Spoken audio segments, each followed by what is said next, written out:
Handy Hudsonite here. In this video, I will show you how to operate the lock function on a Whirlpool side-by-side refrigerator so that you can prevent kids, possibly even pets, from tampering with the control panel using the ice dispenser or the water dispenser. So let me show you how to do it. It's really easy. Okay, so go to the control panel on your Whirlpool fridge, and the way that we can turn on the lock feature is you'll see lock here, and just press that button and you'll see the lock symbol above.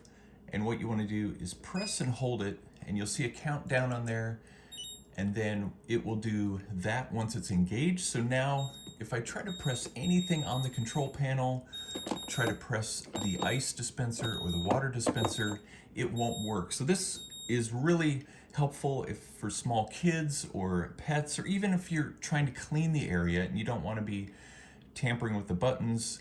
Great way to keep it locked. And it's just as easy to take off. You just press and hold the lock button again, the countdown, and now it's back to normal and everything will work properly just the way it did before. Let me know in the comments below any questions you have related to the lock feature on the Whirlpool side-by-side refrigerator. Give this video a like.